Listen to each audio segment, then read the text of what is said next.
మనము enzymes lesson యొక్క 4 marks question as well as the 2 marks questions we are going to discuss. So enzymes అనేవి ఏంటివి అసలు? Enzymes if you observe in the zoology లోపల కూడా you come across proteins మీద pepsin act on the proteins, okay, amylase act on the carbohydrates.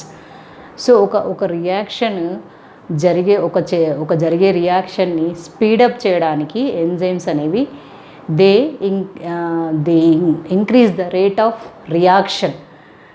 So వేగంగా ఆ reaction జరగడానికి enzymes అనేవి యూజ్ అవుతాయి. ఈ ఎంజైమ్స్ అనేవి మనకి ప్రోటీన్స్ తోటి they are made up of with proteins. So first మనకి ఎంజైమ్స్ అనేవి అవి they are made up of with proteins తోటి తయారైనాయి. ఓకే, ప్రోటీన్స్ తోటి తయారైంది. మనకున్న ఒక క్వశ్చన్ ఏంటంటే 4 మార్క్స్ క్వశ్చన్లో ఒకటి enzyme action. So mechanism of enzyme action,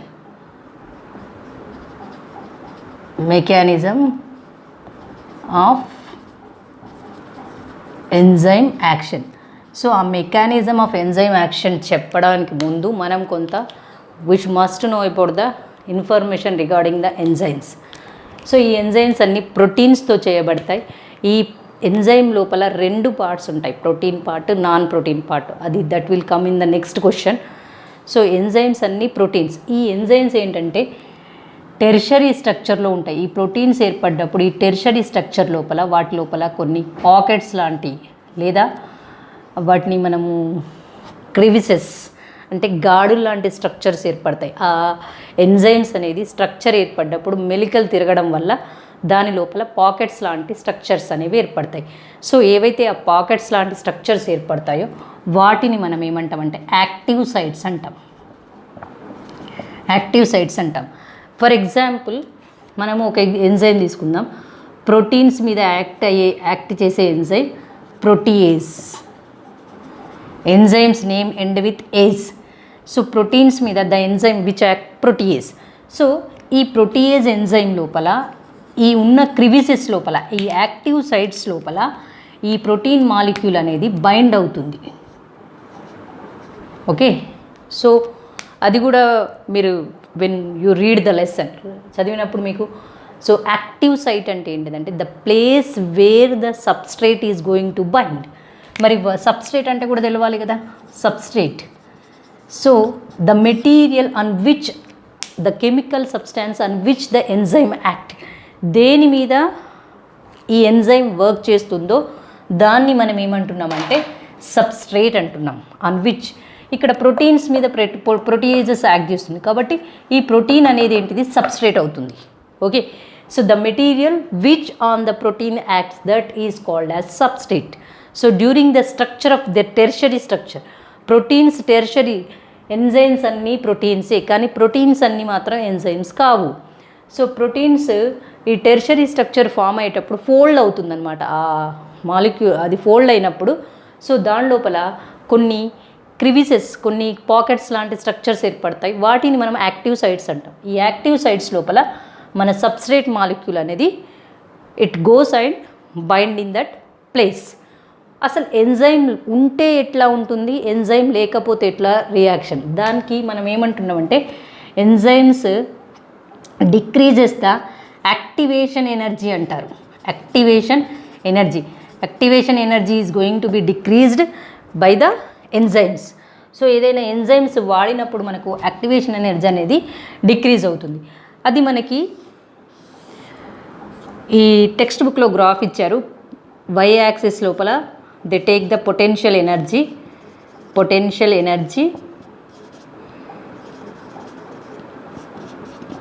and X axis మీద రేట్ ఆఫ్ రియాక్షన్. ఒక సబ్స్ట్రేట్ ఉన్నప్పుడు ఏదైనా ఒక రియాక్షన్ సబ్స్ట్రేట్ జనరల్గా ఎంజైమ్ లేనప్పుడు దాని యొక్క యాక్టివేషన్ ఎనర్జీ అనేది ఎక్కువగా ఉంటుంది. ఇది activation energy. Energy is more when no enzyme. Enzyme లేనప్పుడు ఒక రియాక్షన్ యొక్క యాక్టివేషన్ ఎనర్జీ అనేది ఎక్కువగా ఉంటుంది. అదే ఇది సబ్స్ట్రేట్, లాస్ట్కి వచ్చేది ప్రోడక్ట్. సో అదే ఎంజైమ్ మనకి ఏమవుతుందంటే activation energy is decreased in the presence of activation energy during enzyme. ఈ గ్రాఫ్ సింపుల్గా ఏం చెప్తుందంటే, సో ఎంజైమ్స్ ఉన్నప్పుడు ఒక రేట్ ఆఫ్ రియాక్షన్ అనేది పెరుగుతుంది, ఎంజైమ్స్ లేనప్పుడు తగ్గుతుంది అని చెప్తుంది. సింపుల్గా మనకి కార్బన్ డైఆక్సైడ్ వాటర్తో కలిపి మనకి H2CO3 ఫామ్ కావాలంటే, సో ఇది ఒక గంటకి 200 మాలిక్యూల్స్ని ఒక 1 అవర్కి ఎన్ని వస్తాయి? బైకార్బోనేట్ మాలిక్యూల్స్ 200 వస్తాయి. ఇదే రియాక్షను ఎంజైమ్ వాడినప్పుడు, ఎంజైమ్ ఏంటంటే కార్బోనిక్ ఎన్హైడ్రేస్. ఈ ఎంజైమ్ వాడినప్పుడు when we use this enzyme వాడినప్పుడు ఈ ఏర్పడే కార్బోనిక్ యాసిడ్ ఎంత ఏర్పడుతుందంటే 6 lakhs per సెకండ్కే ఆ 6 lakhs వస్తున్నాయి. అంటే rate of reaction 10 billion times పెరిగింది. ఎంజైమ్స్ ఏం చేస్తున్నాయి అంటే they are decreasing the activation energy. ఒక రియాక్షన్ జరగాలంటే అన్ని మాలిక్యూల్స్ని ఎంజైమ్ అనేది it will help to participate all the molecules which have lower activation energy also. So activation energy అంటే ఏంటంటే the minimum amount of energy required to participate in a reaction. ఒక రియాక్షన్లో participate కావాలంటే ఒక సబ్స్ట్రేట్కి ఎంతైతే ఎనర్జీ అవసరమవుతుందో మినిమం ఎనర్జీ, సో దాన్ని మనం ఏమవుతుందంటే ఒకటి మినిమం క్వాలిఫికేషన్ అంటే minimum energy that is activation energy. ఈ అన్ని మాలిక్యూల్స్కి యాక్టివేషన్ ఎనర్జీ సేమ్గా ఉండదు. కాబట్టి ఈ ఎంజైమ్స్ ఏం చేస్తాయంటే యాక్టివేషన్ ఎనర్జీ తక్కువ చేస్తాయి. ఎట్లా చేస్తుంది? ఇంకొక ఎగ్జాంపుల్ చూడండి. సమ్ మాలిక్యూల్స్ ఉన్నాయి. సో ఈ మాలిక్యూల్స్కి వాటి ఎనర్జీ 1 2 3 4 5 6 8 ఇలా ఉంది. సో రియాక్షన్ జరగాలంటే వాటికి కావాల్సిన యాక్టివేషన్ ఎనర్జీ 4 అన్నప్పుడు మనకి ఇక్కడ ఏ మాలిక్యూల్స్ పార్టిసిపేట్ అవుతాయి? ఏవైతే 4 ఉందో అండ్ 4 కంటే ఎక్కువ ఉన్న యాక్టివేషన్ ఎనర్జీని the molecules which having the 4 and more than 4 they can participate. So ఇవన్నీ పార్టిసిపేట్ 1 2 3 4 5 ప్రోడక్ట్స్ అనేవి ప్రొడ్యూస్ అవుతాయి. కానీ ఎంజైమ్ ఏం చేస్తుందంటే enzyme when we add the enzyme లోపల యాక్టివ్ సైట్స్ అని ఉంటాయి. ఈ యాక్టివ్ సైట్స్ లోపల ఈ మాలిక్యూల్స్ ఇలా డ్రా చేస్తాయి. యాక్టివ్ సైట్ లోపల ఈ మాలిక్యూల్స్ బైండ్ అయినప్పుడు 2+ ఇప్పుడు ఈ 2 మాలిక్యూల్స్ ఫామ్ అయినాయి అనుకోండి, 2 మాలిక్యూల్స్ 2 యాక్టివేషన్, వీటి మధ్య బాండ్ ఏర్పడుతుంది. సో ఈ ఎంజైమ్ హెల్ప్ వల్ల ఏం చేస్తాయంటే ఏవైతే లోవర్ ఎనర్జీ ఉన్నాయో కూడా, లో అమౌంట్ ఆఫ్ ఎనర్జీ ఉన్నాయి కూడా రియాక్షన్లో పార్టిసిపేట్ అయ్యి మనకి ప్రొడక్షన్ అనేది ఎక్కువ అవుతుంది. So enzyme increases the rate of reaction. ఒక రియాక్షన్ రేటుని పెంచడానికి మనకి ఎంజైమ్స్ అనేవి దే ఆర్ హెల్ప్ఫుల్. మన బాడీ లోపల కూడా several enzymes are there. So without they are, if you take any biological process, ఇప్పుడు రెస్పిరేషన్ తీసుకుంటే ఫస్ట్ స్టెప్పే మనకి గ్లైకాలసిస్లో glucose converts into glucose 6-phosphate hexokinase enzyme. So enzymes లేకుండా మనకి ఈ ప్రాసెస్ అనేది they are the catalyst, bio catalyst. Catalyst అంటే ఏంటిది? Out side, body outside ఉంటే క్యాటలిస్ట్ ఏం చేస్తుంది? It increases the rate of reaction. అట్లానే ఆ క్యాటలిస్ట్ ఒకవేళ బాడీలో ఉంటే, లివింగ్ సెల్స్లో ఉంటే, that is called enzyme. So enzyme is a bio catalyst. So this is about the enzyme. అసలు ఎంజైమ్ అంటే ఏంటి? ఆ ఎంజైమ్స్ అనేవి they are made up of with proteins. ఈ ఎంజైమ్స్ లోపల మనకి యాక్టివ్ సైట్ అని ఉంది. ఆ యాక్టివ్ సైట్ దగ్గర సబ్స్ట్రేట్ మాలిక్యూల్ వెళ్ళి బైండ్ అవుతుంది, అతుక్కుంటుంది. ఓకే, సబ్స్ట్రేట్ మాలిక్యూల్ అనేది బైండ్ అవుతుంది. They decreases the activation energy.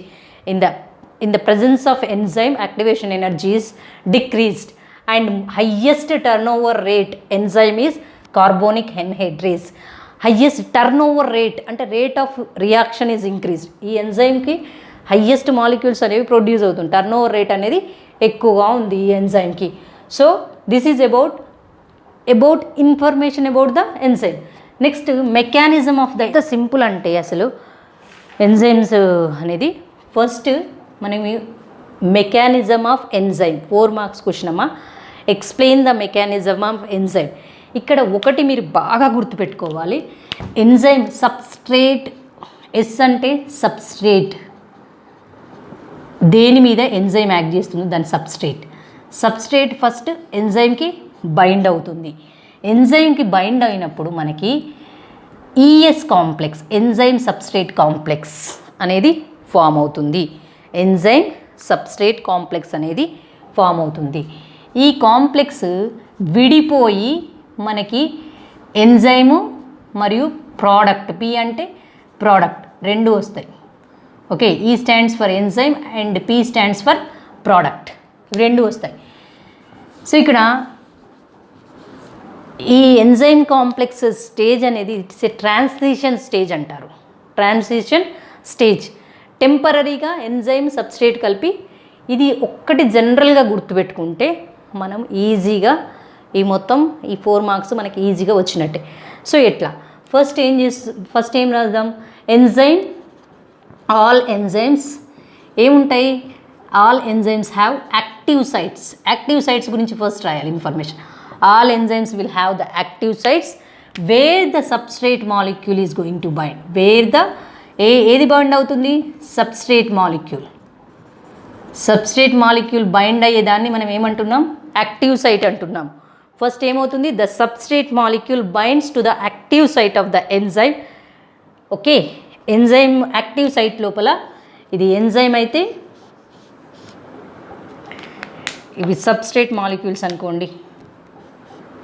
Substrate molecule first ఏమవుతుంది, ఈ ఎంజైమ్ లోపల ఈ substrate first reaction, first step of that is ఈ substrate molecule is going to bind in the active site, first step. And second step ఏంటి, so when enzyme bind to the substrate, so bind అయినప్పుడు ఏమవుతుందంటే the shape of the enzyme is going to be changed. కంప్లీట్గా కాదు, the shape of the enzyme is altered.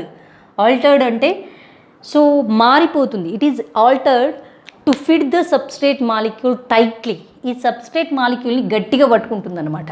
Okay, so shape of enzyme alter to tight the substrate మాలిక్యూల్ని టైట్గా పట్టుకుంటుంది. Okay, పట్టుకున్నప్పుడు ఇప్పుడు ఏమేం కాంప్లెక్స్ ఏర్పడింది, ES complex, enzyme substrate complex is formed. So ఈ ఫామ్ అయిన ES complex, then ES complex is formed. Enzyme substrate కలిసి ఉన్న కాంప్లెక్స్ ఫామ్ అవుతుంది. This is temporary. అంటే it is not permanent, it is not a permanent. So temporary and it is going to dissociate అంటే విడిపోతుంది దేనిగా, and it is next it forms the, and ఎప్పుడైతే ఇది ఎంజైమ్ని టైట్గా బైండ్ అవుతుందో నెక్స్ట్ ఇంకొకటి ఏంటంటే the new bonds are formed between the substrate molecule, substrate and enzyme. So అప్పుడు ఏమవుతుందంటే ఎంజైమ్ ప్రోడక్ట్ కాంప్లెక్స్ అని వస్తుంది.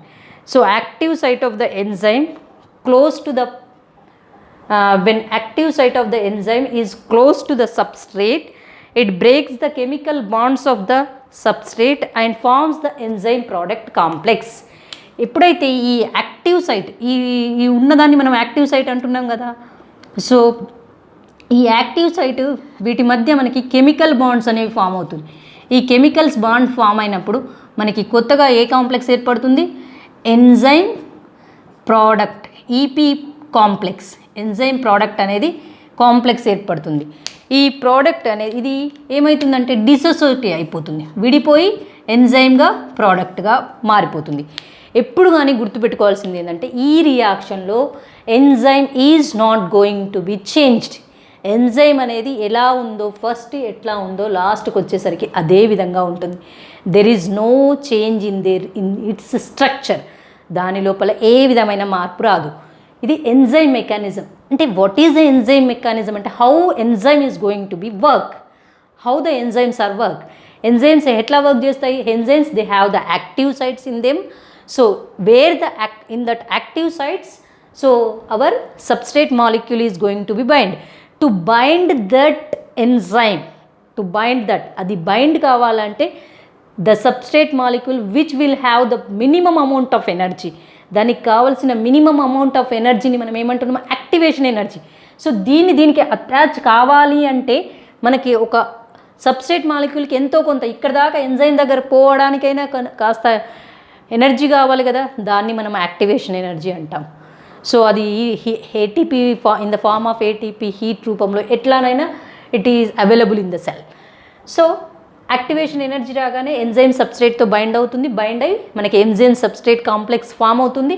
ఈ ఎంజైమ్ సబ్స్ట్రేట్ కాంప్లెక్స్ ఫామ్ అయిన తర్వాత ఎంజైమ్ అనేది shape is altered to tight the substrate molecule. దాని షేప్ అనేది ఆల్టర్ అవుతుంది to fit the substrate molecule, hold the substrate molecule tightly in the active site. Active సైట్లో గట్టిగా పట్టుకుంటుంది అనమాట. దెన్ అది అయిపోయిన తర్వాత next enzyme substrate enzyme product complex అనేది ఫామ్ అయ్యి మనకు ఇది డిసోసియేట్ విడిపోతుంది, ఎంజైమ్గా ప్రోడక్ట్గా విడిపోతుంది. దీనిలో మనం రాయాల్సింది only 4 steps. So substrate is going to bind in the active site of the enzyme, then enzyme substrate complex is formed and it is a temporary, and after that enzyme product complex is formed, it is dissociated and product enzyme is released. So ఈ enzyme సబ్స్ట్రేట్ని ఏ విధంగా పట్టుకుంటుంది అని చెప్పడానికి there is 2 hypotheses are proposed. One is lock and key mechanism. Lock and key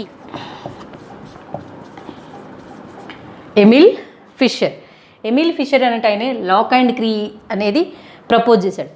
ఏంటి అంటే తాళం, కీ అంటే తాళం కదా, కీ ఏ విధంగానైతే లాక్లో ఫిట్ అయిపోతుందో, గట్టిగా ఫిట్ అయిపోతుందో, అట్లానే ఈ ఎంజైమ్ మాలిక్యూల్ అనేది సబ్స్ట్రేట్ అనేది ఎంజైమ్ యొక్క యాక్టివ్ సైట్ లోపల ఆ విధంగా బైండ్ అవుతుందని లాక్ అండ్ కీ మెకానిజంని ప్రపోజ్ చేసింది Emil Fischer. And induced fit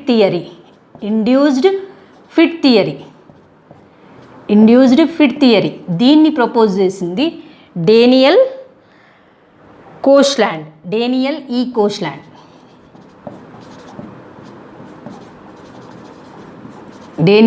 కోష్లాండ్.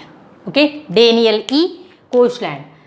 So lock and key mechanism ఏ విధంగా అయితే కీ లాక్లో ఫిట్ అవుతుందో అట్లానే మన సబ్స్ట్రేట్ మాలిక్యూల్ అనేది ఎంజైమ్లో ఫిట్ అవుతుంది.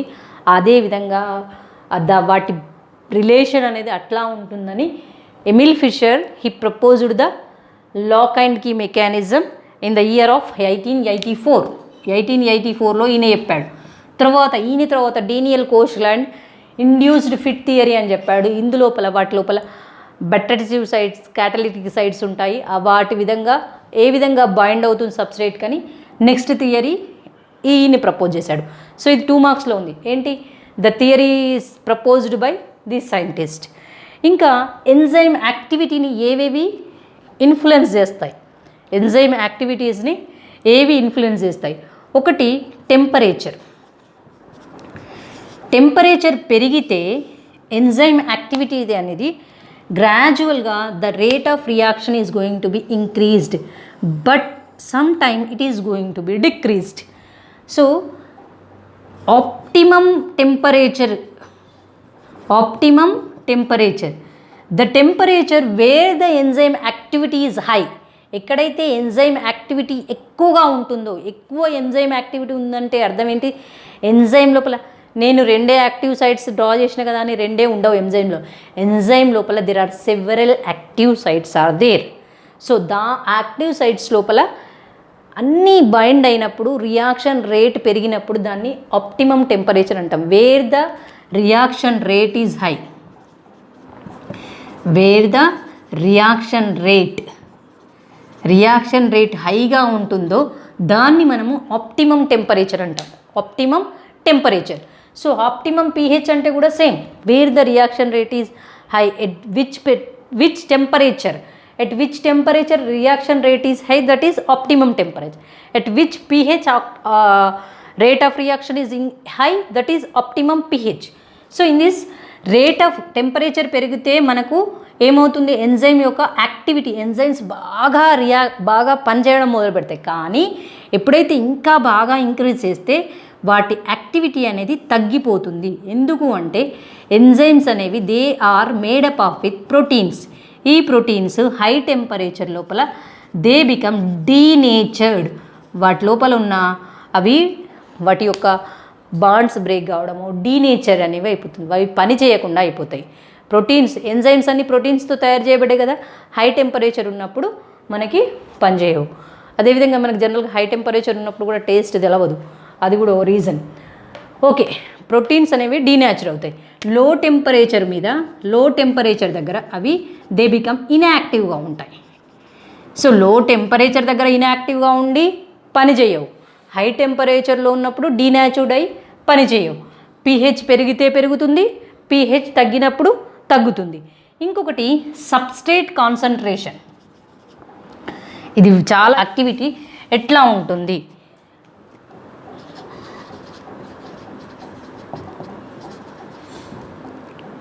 సబ్స్ట్రేట్ కాన్సన్ట్రేషన్ పెరిగినప్పుడు అంటే మనకి సబ్స్ట్రేట్ ప్లస్ ఎంజైమ్ కలిసి, ఎంజైమ్ సబ్స్ట్రేట్ కలిసినప్పుడు మనకి ఈఎస్ కాంప్లెక్స్ ఏర్పడుతుంది. ఈఎస్ కాంప్లెక్స్ మళ్ళీ ఈపీ కాంప్లెక్స్ అవుతుంది. నెక్స్ట్ ఎంజైమ్ ప్రోడక్ట్గా విడిపోతుంది, డిసోసియేట్ అవుతుంది.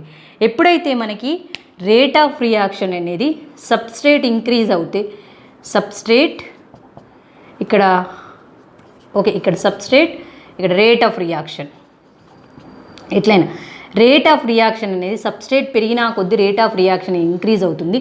ఒక పాయింట్ దగ్గర రేట్ ఆఫ్ రియాక్షన్ అనేది పెరగదు. ఎందుకు, ఎక్కడైతే హయ్యెస్ట్ రేట్ ఆఫ్ రియాక్షన్ ఉంటుందో దాన్ని మనం Vmax అంటాం. Vmax ఏంటిది, when substrate concentration is increased, concentration of సబ్స్ట్రేట్ని పెంచుతూ పోతుంటే ఈ సబ్స్ట్రేట్ మాలిక్యూల్ అన్నీ యాక్టివ్ సైట్లో బైండ్ అవుతాయి, తొందరగా ప్రోడక్ట్ అనేది ఫామ్ అవుతుంది. కానీ అట్లా అని మనం ఇంక్రీజ్ చేసుకుంటూ పోతే ఒక లెవెల్లో మనకి there is no increase in the rate of reaction. First concentration increase అయితే రేట్ ఆఫ్ రియాక్షన్ అనేది ఇంక్రీజ్ అవుతుంది, పెరుగుతుంది. కానీ ఒక స్టేజ్లో after Vmax, when they reach to the highest reaction, ఎక్కువ రియాక్షన్ అయిన తర్వాత Vmax, when they reach to the Vmax, there is no increasing in the, if you increase the more concentration, ఒక స్టేజ్లో బాగా రేట్ ఆఫ్ రియాక్షన్ పెరుగుతుంది, దాని తర్వాత అసలు పెరగదు. ఎక్కడైతే పెరిగిందో దాన్ని మనం ఏమంటున్నామంటే Vmax అంటున్నాం, velocity of the rate. V అంటే velocity is maximum, rate of reaction అనేది విపరీతంగా ఉంది అక్కడ, దాని తర్వాత ఇంకా ఫర్దర్గా ఉండదు. ఏంటి రీజన్ అంటే all the enzymes active sites are bind with the substrate and it reaches to the saturation స్టేజ్కి వచ్చింది, ఇంకా లేవు యాక్టివ్ సైట్స్ అన్న స్టేజ్కి వచ్చింది. దాన్ని మనం Vmax అని అంటాం. సో Vmax స్టేజీ రావడానికి ఎంతైతే సబ్స్ట్రేట్ అవసరం ఉందో దాంట్లో సగం Vmax రావడానికి, అంత సబ్స్ట్రేట్ రావడానికి మనకు దానిలో సగం అవసరమైన దాన్ని మనం ఏమంటామంటే Km వాల్యూ అంటాం. Km Vmax of Vmax. Okay, of Vmax అంటే Michaelis Menten constant. Michaelis Menten constant అంటే ఏంటంటే కేఎం వాల్యూ అంటే ఏంటంటే ఒక రియాక్షన్లో సబ్స్ట్రేట్ రేట్ ఇంక్రీజ్ అయినప్పుడు సబ్స్ట్రేట్ కాన్సన్ట్రేషన్ పెంచినా కొద్దీ రేట్ ఆఫ్ రియాక్షన్ పెరుగుతుంది. రేట్ ఆఫ్ రియాక్షన్ ఎక్కడైతే ఎక్కువగా ఉంటుందో దాన్ని Vmax అంటాం. ఆ Vmax లోపల సగం Vmax, సగం ఆఫ్ Vmax ఎక్కడైతే ఉంటుందో, ఆఫ్ Vmax అంటే ఈ Vmax దగ్గర all the active sites are bind into the enzyme, active sites are binded. So సగం యాక్టివ్ సైట్స్ నింపడానికి సగం ఎంతైతే ఆఫ్ సబ్స్ట్రేట్ అవసరం ఉంటుందో that is called of Vmax. When the substrate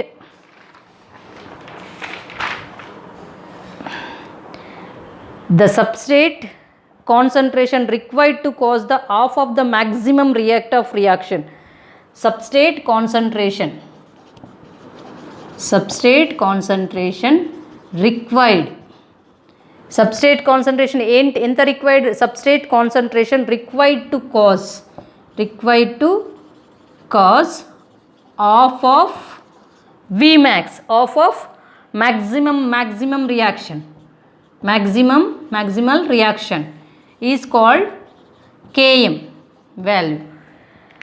so ఒక రియాక్షన్ లోపల మ్యాక్సిమం రియాక్షన్లో సగం జరగడానికి సగం ఆఫ్ Vmaxని ఏమంటామంటే మనం మైకేలిస్ మెంటన్ కాన్స్టాంట్ అంటాం. సో ఆల్వేస్ గుర్తుపెట్టుకోండి, this velocity is inversely proportion to substrate. అంటే సబ్స్ట్రేట్ పెరిగిన కొద్దీ అది కూడా పెరుగుతుంది. Okay, so this is about concentration of the substrate. And ఈ అనేది ఇంకొక question. So explain the different types of కోఫ్యాక్టర్స్. అసలు కోఫ్యాక్టర్స్ అంటే ఏంటంటే ఎంజైమ్ అనేది it is made up of with 2 components. ఒక ఎంజైమ్ లోపల మనం ఏమన్నాము, ఎంజైమ్స్ ఆర్ ప్రోటీన్స్. దీని లోపల 2 పార్ట్స్ ఉంటాయి. ఒకటి ఎంజైమ్ లోపల 2 పార్ట్స్ ఉంటాయి. ఒకటి ప్రోటీన్ పార్ట్, ఇది మొత్తం ఒక ఎంజైమ్. ఓకే, ఇది మొత్తం ఎంజైమ్.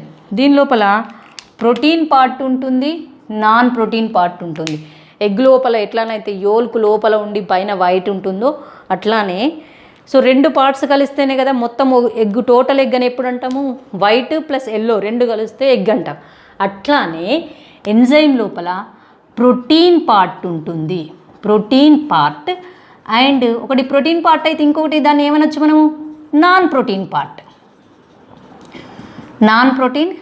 అంటాం. ఈ ప్రోటీన్ పార్ట్ని అపో ఎంజైమ్ అంటాం. Apozyme or apo enzyme. Non protein fact is known as cofactor. Non protein పార్ట్ని మనము కోఫ్యాక్టర్స్ అంటాం. మనకున్న క్వశ్చన్ ఏంటంటే explain the different types of various types of cofactors. ఈ క్వశ్చన్ కూడా అర్థం చేసుకుంటే చాలా ఈజీ. ఇది 2 మార్క్స్లో ఉంది. ఎంజైమ్ లోపల 2 పార్ట్స్ ఉంటాయి. 2 పార్ట్స్ కలిస్తే ఎంజైమ్. ఇప్పుడు ఈ దీంట్లో ఈ బ్లాక్ ఇది కలిస్తేనే ఈ పెన్ లోపల 2, ఈ క్యాప్ ఇది కలిస్తే టోటల్ ఈ స్ట్రక్చర్ ఎట్లా ఫామ్ అయిందో ఎంజైమ్ లోపల కూడా ప్రోటీన్ పార్ట్ ఉంటుంది, నాన్ ప్రోటీన్ పార్ట్ ఉంటుంది. ప్రోటీన్ పార్ట్ని మనం అపో ఎంజైమ్ అంటున్నాం. Non protein part is called cofactor. అయితే ఈ కోఫ్యాక్టర్ అనేది ఎంజైమ్స్ తోటి గట్టిగా అతుక్కొని ఉండొచ్చు, లేదా లూజ్గా ఉండొచ్చు, లేదా అది మెటాలిక్ అయాన్ అయి ఉండొచ్చు. అది మేబీ ఆర్గానిక్ సబ్స్టాన్స్ తోటి ఫామ్ అయి ఉండొచ్చు, ఇనార్గానిక్ అయి ఉండొచ్చు. అంటే అది ఏదైనా కావచ్చు, డిఫరెంట్ మెటీరియల్ కావచ్చు. అది ఆర్గానిక్ అన్న కావచ్చు, ఇనార్గానిక్ అన్న కావచ్చు. దాన్ని బట్టి మనము కోఫ్యాక్టర్స్ టైప్స్ అనేవి ఉన్నాయి. ఓకే, ఒకటి కోఫ్యాక్టర్ అంటే ఎంజైమ్ లోపల non protein part is called cofactor. ఇక్కడ మనం ఏం గుర్తుండాలి, non protein part of enzyme is called cofactor. These cofactors are 3 types: prosthetic group, prosthetic. ఈ పేర్లు గుర్తుపెట్టుకుంటే మనం రాయొచ్చు, ప్రోస్థెటిక్ గ్రూప్. ఈ ప్రోస్థెటిక్ గ్రూప్ అనేది it is made up of with organic substance. So the prosthetic group are the organic cofactors. ఇవి organic కోఫ్యాక్టర్స్. And ఇవి ఎట్లా ఉంటాయి, దే ఆర్ టైట్గా దేంతో బైండ్ అవుతాయి, అపో ఎంజైమ్తో. ప్రోటీన్ అపో ఎంజైమ్ అయినా రావచ్చు, ప్రోటీన్ పార్ట్ తోటైనా బైండ్ అవుతాయి. సో ఇక్కడ ఏంటి, first type of prosthetic group. ఈ ప్రోస్థెటిక్ గ్రూప్ లోపల ఉన్న కోఫ్యాక్టర్ ఏమవుతుందంటే, ప్రోస్థెటిక్ గ్రూప్ అంటేనే కోఫ్యాక్టర్. ఈ ప్రోస్థెటిక్ గ్రూప్లో it is made up of with organic cofactor and it binds tightly with the protein part. Okay, ఏదైనా ఒకటే ఉంటుంది. ఓకే, ఉంటే ప్రోస్థెటిక్ గ్రూప్ అన్నా ఉంటుంది, కోఎన్జైమ్ అన్న ఉంటుంది, లేకపోతే మెటాలిక్ అయాన్ అయినా ఉంటుంది, ఏదో ఒకటి ఉంటుంది. కానీ ఒకవేళ ప్రోస్థెటిక్ గ్రూప్ ఆర్గానిక్ మెటీరియల్తో, if it is made up of with organic material, if it is tightly attached to the protein part, it is called prosthetic group అనేది టైట్గా ఆర్గానిక్ కాంపౌండ్తో బైండ్ అయ్యి, ఆర్గానిక్ కాంపౌండ్ మేడప్ ఆఫ్ అయి enzyme తోటి attach అయి ఉంటుంది. Example ఏమిచ్చాడంటే, so hemoglobin లోపల హీమ్ అనేది ప్రోస్థెటిక్ గ్రూప్. ఓకే, హీమ్ అనేది prosthetic group. And catalysis of the break down of hydrogen peroxide to the water. Hydrogen peroxide లోపల కెటాలిసిస్ జరిగేది కూడా ఆ ప్రాసెస్ లోపల ప్రోస్థెటిక్ గ్రూపే ఉంటుందట. ఓకే, హీమ్ ఒక ఎగ్జాంపుల్ గుర్తుపెట్టుకుంటే సరిపోతుంది. ప్రోస్థెటిక్ గ్రూప్ అంటే ఆర్గానిక్ కాంపౌండ్తో తయారయ్యి ఎంజైమ్ తోటి టైట్గా బైండ్ అవుతే దాన్ని మనం ప్రోస్థెటిక్ గ్రూప్ అంటాం. ఇక టైట్గా బైండ్ అయినాక నెక్స్ట్ ఏం ఉంటుంది, లూజ్గా ట్రాన్సిషన్గా బైండ్ అయ్యేది. లూజ్గా బైండ్ అవుతే దాన్ని కోఎన్జైమ్ అంటారు. Coenzyme. So it is also made up of with organic compound. ఇది కూడా ఆర్గానిక్ కాంపౌండ్తో organic compound it is also made up of with organic compound, but it is associate with the non protein part loosely. ఎంజైమ్కి లూజ్గా attach అయి ఉంటే దాన్ని మనము ఏమంటాం, కోఎన్జైమ్ అంటాము. Coenzymes are the organic molecules which are loosely associate with the